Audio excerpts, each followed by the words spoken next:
بھائی گزارش یہ ہے کہ مرنے والے کا 3 دن جو ہے سوگ منانا یہ شریعت میں ہے کہ 3 دن اس کا سوگ منائیں اور میت والے گھر سے کچھ نہ کھائیں، بلکہ ہمسائے اور دوست احباب جو ہیں وہ 3 دن تک کھانا پکا کے ان کو بھیجا کریں، اور لوگ جو آئیں وہ ان کے لیے دعا کریں کہ اللہ ان کو صبر جمیل عطا فرمائے اور اللہ تعالی ان کے درجات بلند کرے۔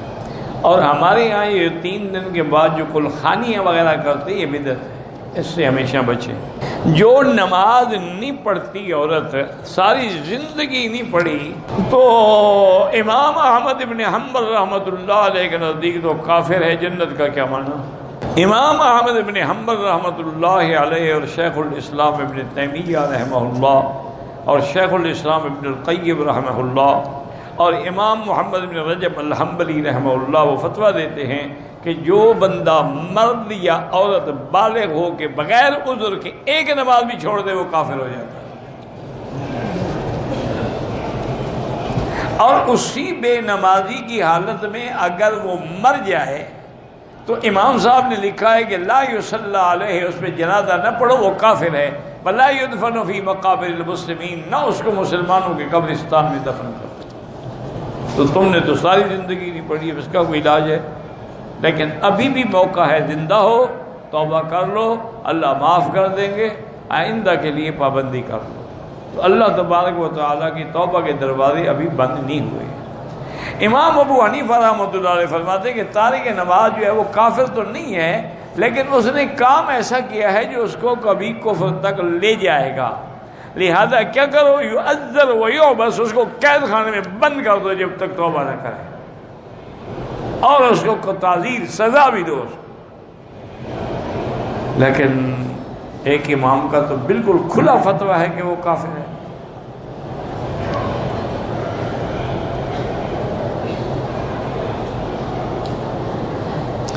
میری سسرال والے گالیاں دیتے ہیں، بہرحال صبر کرو، صبر سے بڑا کوئی علاج نہیں ہوتا ہے۔ ایک آدمی کب تک گالیاں دے گا؟ تم چپ کر کے کھڑے رہو، کتنی گالیاں دے گا؟ گالیاں دیتے دیتے زبان خشک ہو جائے گی، دماغ پاگل ہو جائے گا۔ آپ بالکل چپ کر کے کھڑی ہے، ایک لفظ کا بھی جواب نہ دیں۔ گالیاں بڑھتی تب ہیں جب وہ ایک نکالتے ہیں، تم بھی اللہ کی رحمت سے 3 نکالتی ہو، تو پھر ختم کیسے ہوں؟ بہرحال صبر سے اس کے خلاف کوئی علاج نہیں ہے۔ جو قرآن پاک پڑھا ہوا نہ ہو سنتا رہے، ٹیلی فون میں فیڈ کر کے ہیڈ فون لگا کے سنتا رہے۔ انگلی رکھ کے پڑھنا یہ جاہلوں والی بات ہے کہ انگلی رکھتے جاؤ، انگلی رکھنے سے کیا ہو جائے گا؟ قرآن زبان سے پڑھا جاتا ہے، انگلی سے تو نہیں پڑھا جاتا۔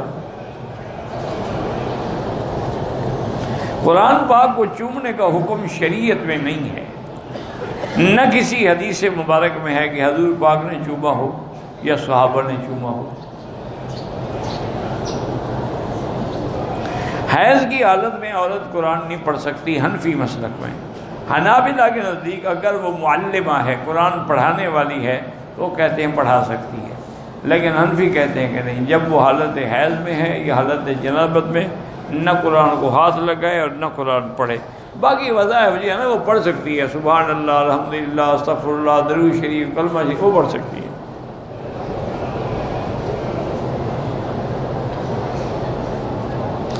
میری شادی کو 7 سال ہو گئے ہیں، ایک ہی بیٹا ہے، ڈاکٹر نے کہا ہے کہ اور اولاد نہیں ہوگی۔ بہرحال ڈاکٹروں کے ہاتھ میں تو نہیں ہے، وہ بظاہر اسباب کو دیکھ کے کہتے ہیں، لیکن آپ اللہ تعالیٰ سے امید رکھا کریں، اور جو قرآن میں دعائیں ہیں نا اولاد کے لیے، رب لا تذرنی فردا وانت خیر الوارثین، رب ہب لی من لدنک ذریۃ طیبہ انک سمیع الدعاء، یہ دعائیں ہر نماز کے بعد پڑھا کرو۔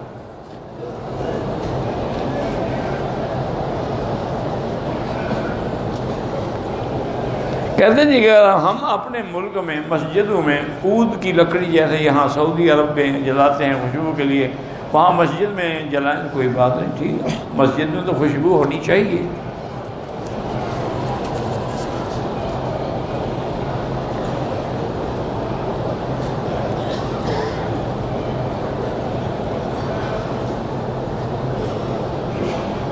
بہرحال گزارش یہ ہے کہ کارپیٹ کے نیچے جو فوم ڈالا جاتا ہے تاکہ ذرا نرم ہو جائے، اس پہ نماز پڑھ سکتے ہیں۔ وہ اتنا نہیں ہوتا کہ آدمی کی پیشانی اس پہ کھب جائے۔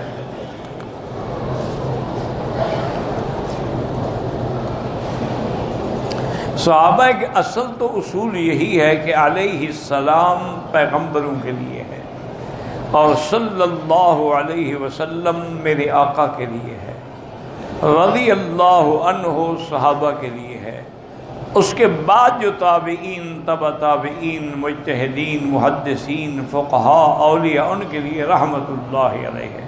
لیکن اگر کسی کو رضی اللہ عنہ کہہ دیا جائے تو کوئی بات نہیں، لیکن اصل یہ خاص ان کے لیے ہے کہ اللہ نے قرآن میں ان کو کہا ہے رضی اللہ عنہم ورضوا عنہ۔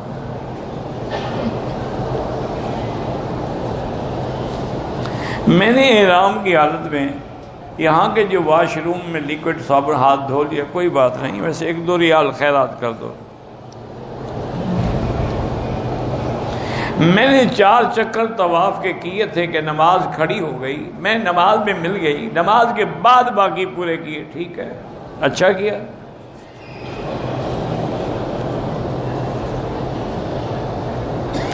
عورتوں کے لیے ایسے برقعے کہ لوگ برقعے کو دیکھتے ہیں وہ ناجائز ہیں، وہ تو فیشن ہے، برقع تو نہ ہوا نا، برقع تو ہوتا ہے حجاب کے لیے، یہ تو حجاب کے لیے نہیں ہے، یہ تو فیشن کے لیے ہے، یہ تو الٹا آدمی کو یعنی زیادہ خوبصورت بناتے ہیں۔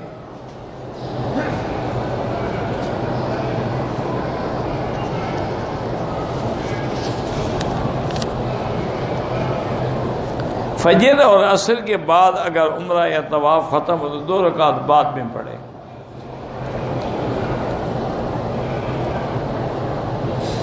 میں نے فجر کے بعد طواف شروع کیا، 6:30 بجے ختم ہوا۔ اس کے بعد آپ دیکھ لیں کہ یہاں اشراق کب ہوتا ہے، میرے خیال میں اس وقت اشراق نہیں ہوتا، سورج نکل رہا ہوتا ہے، اس کے 15-20 منٹ کے بعد اشراق ہوگا۔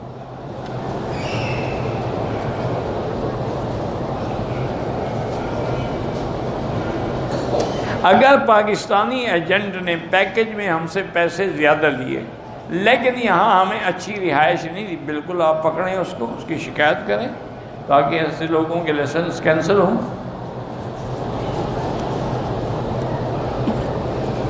ایک لاکھ کا ثواب جو ہے وہ پورے مکے کی حدود میں ہے، چونکہ پورا حدود حرم جو ہے وہ مسجد الحرام ہے۔ کہتے ہیں جی کہ اسلام میں 3 دن، 10 دن یا 40 دن جو تبلیغ میں لگاتے ہیں، ساری زندگی بھی لگاؤ تو کم ہے۔ انہیں دین کے بارے میں تمہیں بڑا فکر ہے، یہ 2 سال جو نوکری کرنے کے لیے آتے ہیں ان کا کوئی فکر نہیں، ان کو تو پہلے مسئلہ سمجھاؤ نا، تم دین میں لگے رہو، 40 دن نہیں 40 سال لگے رہو، جب تک زندگی ہے، من المہد الی اللحد، پیدا ہونے سے لے کر قبر تک تبلیغ کرتے رہو۔ ہم 8 لوگ عمرے پہ آئے ہیں، اللہ کو قبول کیا میرے بھائی تو گھر آنے دیا نا۔ آپ جس بھائی سے ناراض ہوں اس کو گھر آنے دیتے، تو اللہ بھی راضی ہے تو گھر بلا لیا۔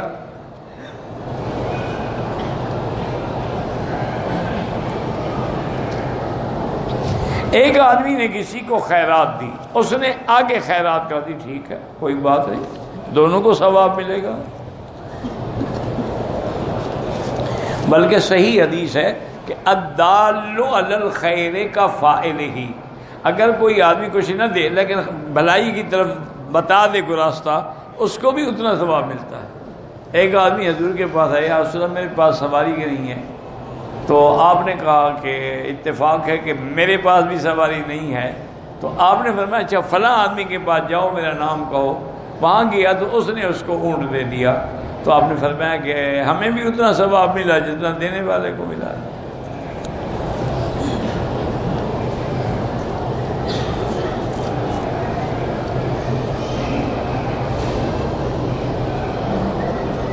کہتے ہیں جی کہ ہمارے یہاں لوگ کہتے ہیں کہ دیوبندی علماء جو ہیں وہ صحابہ کو زیادہ مانتے ہیں اور اہل بیت کو نہیں مانتے۔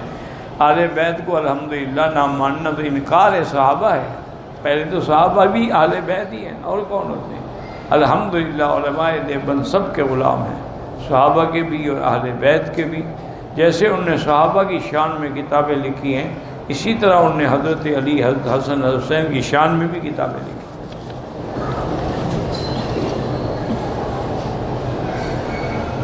حاجی منشا صاحب کوئی ہیں جن کا جگر کا آپریشن ہو رہا ہے، اللہ شفا عطا فرمائے۔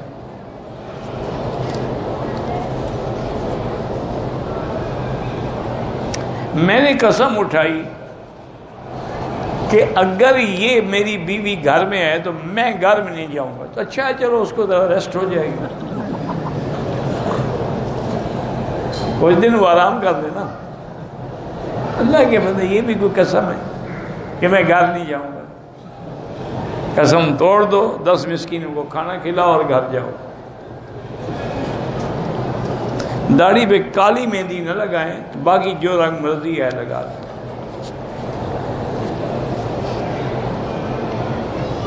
آپ زمزم بھی اسی طرح، جیسے باقی پانی 3 گھونٹ میں پیتے ہیں، اس کو بھی اسی طرح 3 دفعہ۔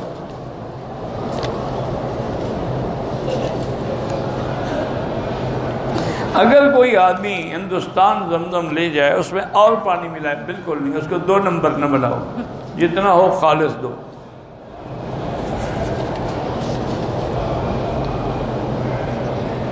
عمرے میں سب سے زیادہ فضیلت جو ہے وہ تو ہے جب آپ اپنے ملک کے میقات سے احرام باندھتے ہیں، یا یہاں آنے کے بعد پھر مدینہ پاک سے آپ احرام باندھتے ہیں، یا طائف جا کے احرام باندھتے ہیں۔ یہ تو میقات کے عمرے ہیں، چھوٹے حج کے برابر ہیں۔ ورنہ مسجد عائشہ سے بھی باندھے ہیں، جیرانہ سے بھی باندھے ہیں، اس کا بھی الحمدللہ اجر ہے۔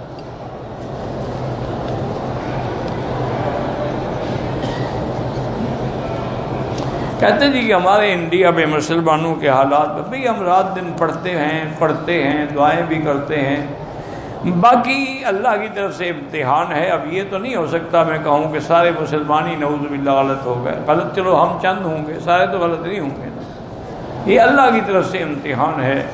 اللہ پاک جب چاہتے ہیں تو، دیکھا نہیں تاتاریوں کے زمانے میں کیا ہوا، چنگیز کے زمانے میں کیا ہوا، نادر نے لوٹی دلی کی دولت، ضرب شمشیر افسانہ کو، اس کے زمانے میں کیا ہوا۔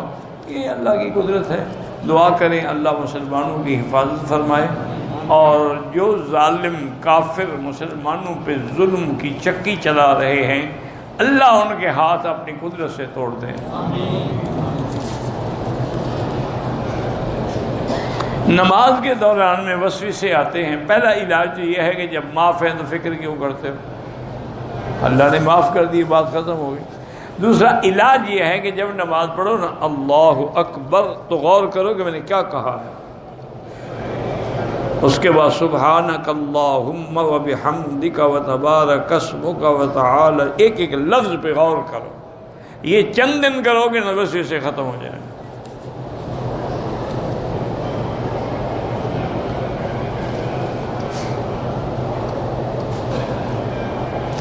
کہتے ہیں جی کہ میری بیوی بہت بد زبان ہے، لڑائی بھی بڑی کرتی ہے۔ مسئلہ یہ ہے کہ میں اگر دوسری شادی کروں تو بھی رشتہ دار سارے ناراض ہو جائیں گے، وہ میری کزن ہے، تو رشتہ داروں کو بلاؤ، کہو اس کی زبان بند کرو ورنہ میں شادی کرتا ہوں۔ بس کوئی مشکل تو نہیں ہے، شادی کر کے دوسری بیوی کو دوسرے گھر میں رکھو، ادھر جایا کرو، ادھر جاؤ ہی نہ، خود بخود ٹھیک ہو جائے گی بد زبان۔ جب ہوگا کوئی نہیں، بد زبانی کس پہ کرے گی، دیواروں کو گالیاں دے گی۔ یہ ہوتے ہیں۔ وہ میرا ایک دوست تھے، پتہ نہیں اب ہیں یا نہیں ہیں، میرے خیال میں زندہ ہے، مجھے شبہ ہے کہ مجھے کچھ عرصہ پہلے ان کی ملاقات ہوئی۔ وہ بڑا اس امور کا، یعنی علم کا بڑا ماہر تھا۔ اس نے بڑی بڑی کتابیں عورتوں کے بارے میں پڑھی بھی ہیں، لکھی بھی ہیں۔ وہ مجھے کہتا مکی صاحب یہ جو عورتیں ہیں نا، خدا کی قدرت ہے کہ اللہ نے مختلف عورتوں کو مختلف حیوانوں کی خصلت پہ پیدا کیا ہے۔ بعض عورتیں کتے کی خصلت پہ ہوتی ہیں، بھونکتی رہتی ہیں۔ بعض بھینس کی خصلت پہ ہوتی ہیں، وہ گھاس چرتی رہیں گی، کھاتی رہیں گی، بولیں گی نہیں۔ بعض بکری کی طرح ہوتی ہیں، دوڑتی پھریں گی۔ انہوں نے کہا یہ ایسی خصلتیں ہر عورت میں ہوتی ہیں۔ پھر ان میں کچھ جو ہیں وہ پدبنی ہوتی ہیں، اور کچھ اس میں، وہ بڑی بڑی تقریریں مجھے سناتا تھا کبھی کبھی، ہم چھوٹے سے پڑھتے تھے۔ میرا خیال ہے مجھے ملا ہے ابھی چند دن پہلے، لیکن اس نے بڑی کتابیں پڑھی تھیں، جیسے اسرار النساء ہے اور پنڈت کوکا کی کتابیں ہیں، وہ تو ان کا حافظ تھا، تو بہرحال وہ یہ باتیں ساری بتاتا تھا۔ پھر وہ علاج بھی بتاتا کہ اس کو قابو کیسے کرنا ہے۔ ہم نے نہیں سیکھا، ہمیں شوق نہیں تھا۔ ہمارے ایک دوست کے ساتھ کاروبار میں شرکت کی کہ آدھا مال میرے دوست کا، آدھا مال میرا، محنت اس کی ہے لیکن نفع میں اس کو میں اپنے نفع سے کوئی زیادہ دیتا ہوں تاکہ اس کی محنت کا اس کا نفع ملے۔ میرا بھائی گزارے کہ جب آدھا مال اس کا ہے آدھا آپ کا ہے تو برابر ہوگا نفع ہی، کیا مطلب؟ آدھا مال تمہارا ہے، 1 لاکھ آپ کا، 1 لاکھ اس کا، نفع برابر ہوگا، باقی وہ کام کرتا ہے اس کے اور اس کو 20% ملنے چاہیے۔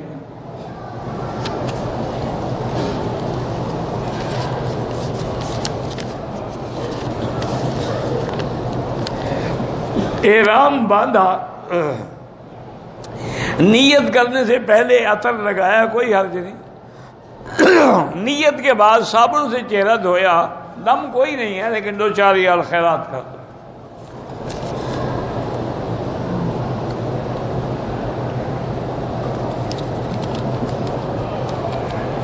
اگر دکان نہیں ہے لیکن کوئی آدمی اگر چینی کا پتہ نہیں کیا ہے رکھ کر 4-6 ماہ کے بعد فروخت کرے، کوئی بات، چینی کے بغیر بندے بھر نہیں جاتے۔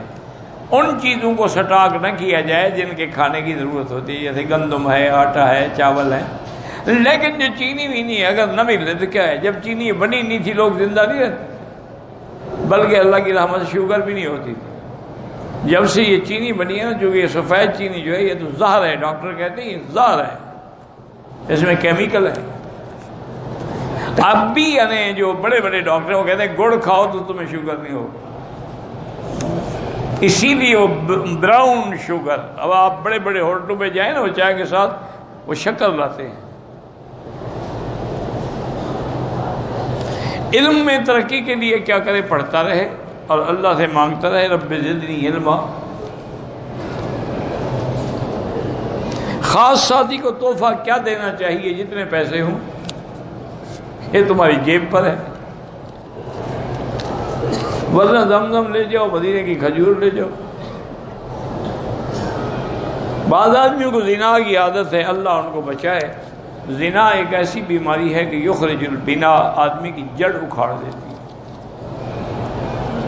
اور ایک روایت میں من زنا زنیا، اگر زنا کرو گے تمہارے خاندان سے بھی زنا ہوگا۔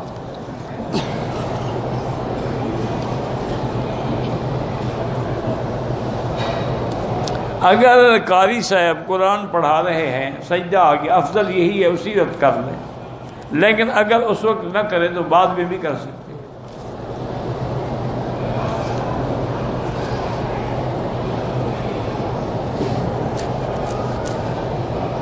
نہیں، دنیا سے وقت سے پہلے تو آپ جا نہیں سکتے، وقت جو مقرر ہے وہی جائے گا۔ باقی جو ہے یہ پتہ نہیں آپ نے تخفیفات تو نہیں ہے، تحدیدات یا تخویفات، یعنی اللہ نے پہلی قوموں کے حالات سنا کے ہمیں ڈرایا ہے کہ ایسا نہ کرو۔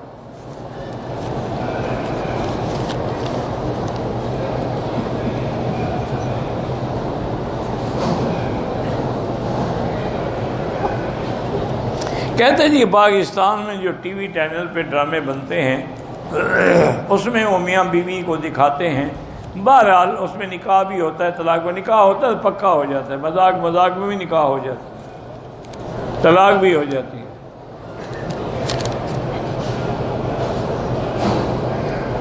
کہتے ہیں جی کہ ایک مولوی صاحب کہتے ہیں کہ قرآن پاک میں طلاق کا 2 دفعہ ذکر ہے کہ الطلاق مرتان۔ ماشاءاللہ، آگے مولوی مکی پڑھے گا، تم نہیں پڑھو گے۔ فَإِمْسَاكٌ بِمَعْرُوفٍ أَوْ تَسْرِيحٌ بِإِحْسَانٍ، یا پھر رکھو یا چھوڑو، چھوڑو گے تیسری ہو گئی۔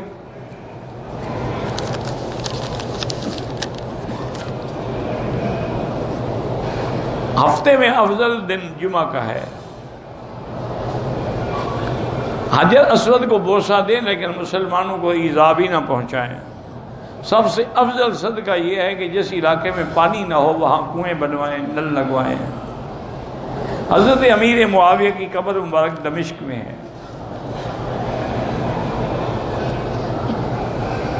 وہ کون سے صحابی ہیں؟ بنو شیبی، جن کے پاس کعبے کی چابی ہے، وہ قیامت تک انشاءاللہ ان کے پاس رہے گی۔ میری بیوی کو میقات کی واپسی پہ حید ہو گیا، اب وہ صاف ہو کے عمرہ کرے گی، لیکن نیت کر لیتی تو اچھا تھا، اب نیت چونکہ نہیں کی، اب عمرہ بھی کرے گی، دم بھی دے گی۔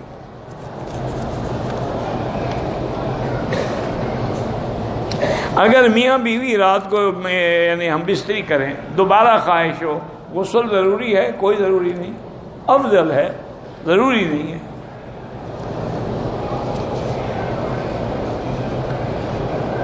یہ مسائل جو ہے نا، ایک بات کا خیال رکھا کرو، مثلاً سردی کی رات ہے، تم رات کو 2 دفعہ ملنا چاہو بیوی سے، 2 دفعہ غسل کرو تو انشاءاللہ صبح کو فوت ہو جاؤ۔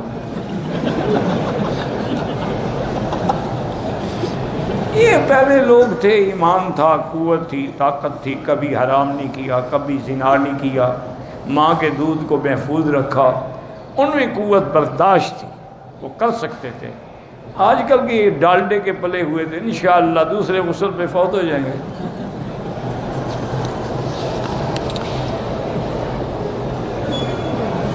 مکے سے مدینہ گئے، بچی کو حید آیا، مکے آتے وقت 5واں روز تھا، احرام بھی بند، آج 7 روز ہو گئے۔ وہ آج طواف کے لیے گئی، حرم میں تو کچھ نہیں تھا، صفا مروہ کیا، پھر کوئی ضرورت موجود نہیں ہوئی، اسے پتہ چلا کہ چھوٹی ناخن کے برابر خون نظر آئے۔ بہرحال احتیاط، اللہ نے پیسہ دیا ہو تو ایک دم کر دو، ہو سکتا ہے کہ اس کے طواف میں بھی یہ خون کا اسپاٹ آیا ہو۔ اگر طواف میں صاف تھی، صفا مروہ میں اس کو لگا ہے تو کوئی دم نہیں۔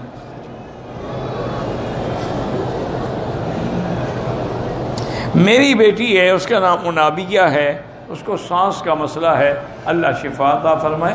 ویسے علماء نے لکھا ہے کہ قرآن کی جو آیت ہے وَمَن يَتَّقِ اللَّهَ يَجْعَل لَّهُ مَخْرَجًا وَيَرْزُقْهُ مِنْ حَيْثُ لَا يَحْتَسِبُ وَمَن يَتَوَكَّلْ عَلَى اللَّهِ فَهُوَ حَسْبُهُ ان اللہ بالغ امرہ قد جعل اللہ لکل شیء قدرا۔ یہ 100 دفعہ روز پڑھ کے دعا مانگے تو انشاءاللہ دمہ ختم ہو جائے۔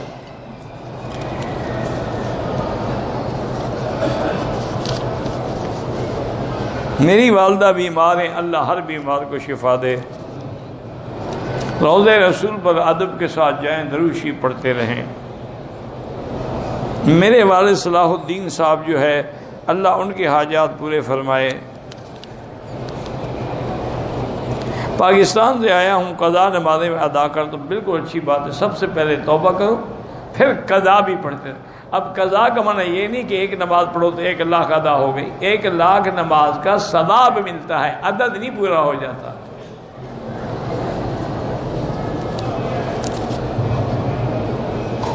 میرے بھائی نے گردوں کا آپریشن کرایا ہے، روزے نہیں رکھتا ہے، ٹھیک، کوئی بات نہیں، اور پھر سردیوں میں قضا کرتا ہے، مجبور ہے، اس کے لیے کوئی حرج نہیں۔ دماغ کمزور ہے تو یا قویو، اللہ کا نام پڑھ کے دعا مانگا کریں۔ ہم مکے میں آئے عمرے کے لیے، اس کے بعد مدینے میں واپسی پہ عمرہ کر لیا، اب میں طائف عمرہ کرنا چاہتا، بالکل جائیں، کریں، 3 دن کی ٹھہرنے کی کوئی، 1 دن میں 2 عمرے بھی کر سکتے ہو۔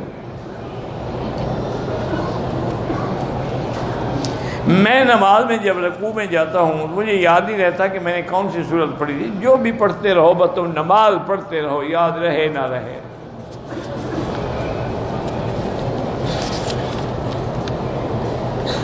عورتیں اکیلی عمرہ کر سکتی ہیں، اپنے ملک سے تو نہیں کر سکتی، یہاں مکے میں رہتے ہوئے کر سکتی ہیں۔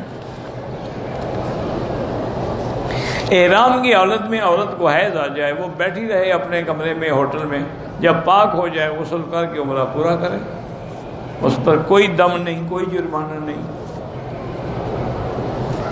مدرسہ جو ہے نا جی ہمارے گاؤں جو ہے نا، تحصیل لیاقت پور میں ٹھل حمزہ اس کا نام ہے، وہیں پر وہ مدرسہ ہے، جامعہ مکیہ خیریہ کے نام سے، تو بہرحال اللہ چلا رہے ہیں، الحمدللہ ثم الحمدللہ۔ محرم کے بغیر عمرہ نہیں ہوتا، گناہ گار ہے، محرم کے بغیر سفر نہ کرے۔ میرے ایک بھائی نے کہا ہے کہ کبوتر چوک سے جو کے دانے چن کے لے آنا، یہ جہالت والی بات ہے، خود تو تم ڈالتے ہو پھر وہی چنتے ہو۔ ایک نے کہا کہ انار کو طواف کر کے لے آنا، تو انار پکڑ کے طواف کرنے کو، میں جو طواف کر کے آ رہا ہوں مجھے انار کے بجائے استعمال کر لو، انار کو استعمال کرنے کی کیا ضرورت ہے، میں خود طواف کر کے آ رہا ہوں، جو انار سے کام لینا ہے تم نے مجھ سے لے لو۔ انا للہ و انا الیہ راجعون۔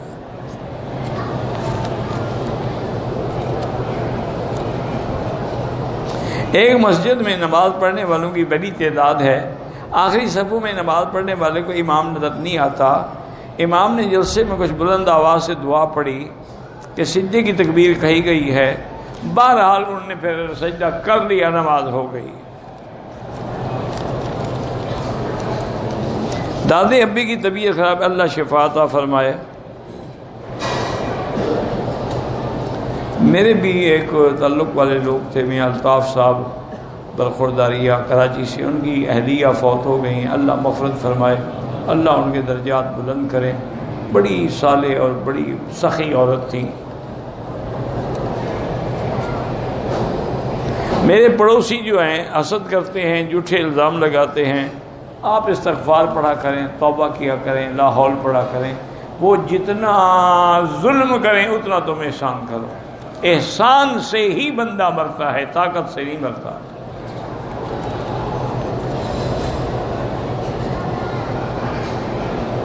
ماں کے سامنے بھی اپنی بیوی کی خدمت کر سکتے ہیں، لیکن ماں کی بھی تو کرو نا، یہ تو نہ ہو کہ ماں دیکھتی رہے اور تم بیوی کے پاؤں دباتے رہو۔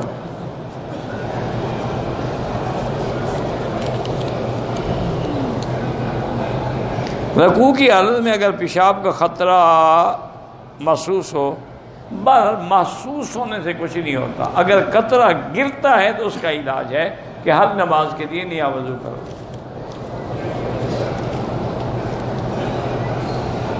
بہرحال امام نے سجدہ تلاوت والی آیت پڑھی، جو لوگ دور تھے ان کو پتہ نہیں لگا کہ امام نے سجدہ کیا ہے، اگر وہ رکوع میں بھی چلے گئے نا تو نماز ہو جائے گی۔ لیکن یاد رکھو، جیسے یہاں امام صاحبان جمعہ کے دن فجر کی نماز میں سورۃ سجدہ پڑھتے، لیکن وہ بڑے زور سے اللہ اکبر کہتے ہیں تاکہ سب سن لیں، پھر سجدہ بھی لمبا کرتے ہیں تاکہ جو کھڑے ہیں وہ سجدے میں آ جائیں، پھر بھی تمہیں نہ سمجھ آئے تو کیا علاج ہے۔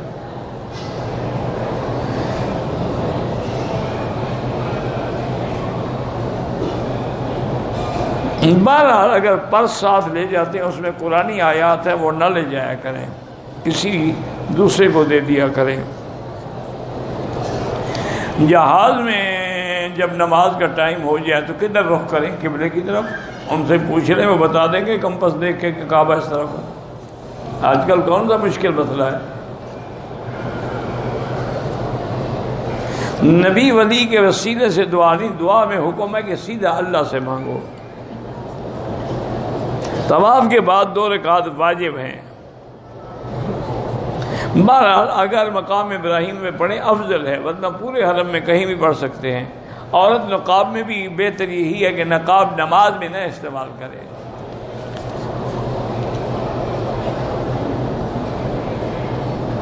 بہرحال جو لوگ 15 دن یا 20 دن کے لیے آتے ہیں لیکن ایک دن ایک جگہ تو نہیں ٹھہرتے نا، پھر مدینہ شریف بھی جاتے ہیں، تو ان کے لیے نماز قصر ہوگی۔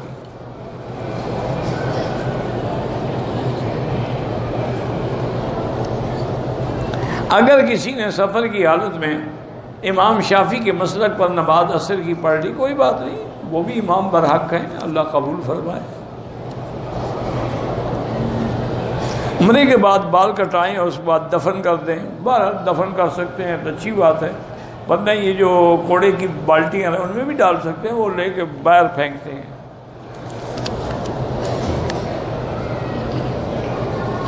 میں کسی دوسرے کے لیے عمرے پہ آیا تو آپ کو بھی عمرے کا پورا ثواب اللہ دیں گے۔ میرے کسی رشتہ دار کے دفعتاً انتقال ہوا ہے، اس کی اللہ مغفرت فرمائے، حقوق یہی ہیں، ان کے لیے دعا کرو، طواف کرو۔ رونا بھی اچانک سے آتا ہے، بیٹھے بیٹھے کو چھوڑنے لگ جاتا ہے، رونے سے پہلے میرے پیٹ میں درد ہوتا ہے۔ بہرحال گزارش یہ ہے، اللہ عالم کوئی بیماری ہے یا کیا ہے، بہتر یہی ہے کہ سورۃ البقرہ جو ہے وہ آپ ٹیلی فون میں فیڈ کر لیں اور ہیڈ فون لگا کے سنا کریں۔ اگر کوئی جنات کا یا جادو کا اثر ہے تو ٹھیک ہو جائے گا، ورنہ پھر ڈاکٹروں سے علاج کروائیں، واللہ اعلم۔ اللہم صلی علی سیدنا محمد وعلی آل سیدنا محمد کما صلیت علی ابراہیم وعلی آل ابراہیم فی العالمین انک حمید مجید۔ یا اللہ یا اللہ یا رحمان یا رحیم یا حی یا قیوم یا ذا الجلال والاکرام، یا الہی الہنا الہ کل شیء، الہا واحدا لا الہ الا انت، اللہم انت المیسر لکل یسیر وانت علی کل شیء قدیر۔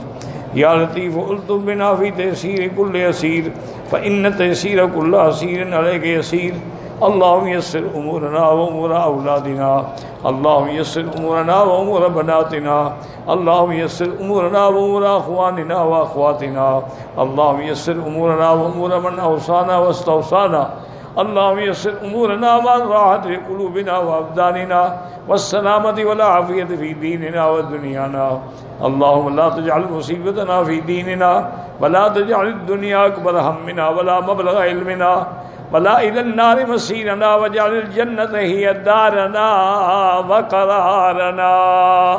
یا اللہ بیماروں کو شفا عطا فرما، یا اللہ ہماری ظاہری باطنی روحانی جسمانی بیماریاں دور فرما، یا الہ العالمین بے حیاؤں کو حیا عطا فرما، بے اولادوں کو اولاد صالح عطا فرما، جن کے گھروں میں بچیاں ہیں ان کے رشتے آسان فرما، یا اللہ بے روزگاروں کو روزگار عطا فرما، قرض داروں کے قرض عطا فرما، یا اللہ حرمین الشریفین کی قیامت تک حفاظت فرما، یا اللہ پوری دنیا میں جہاں مساجد ہیں مدارس ہیں ان کی حفاظت فرما، یا اللہ علماء حقہ کی حفاظت فرما، یا اللہ علماء کی قدم قدم پہ نصرت فرما، یا اللہ مسلمان ہندوستان میں ہیں، کشمیر میں ہیں، فلسطین میں ہیں، حلب میں ہیں، شام میں ہیں، عرب میں ہیں، عجم میں ہیں، افغان میں ہیں، ان کی جان مال آبرو عزت کی حفاظت فرما، یا اللہ ہمیں مانگنا نہیں آتا بغیر مانگے عطا فرما، یا اللہ ہم گناہ گار ہیں، بدکار ہیں، بد کردار ہیں، لیکن تیرے بندے ہیں،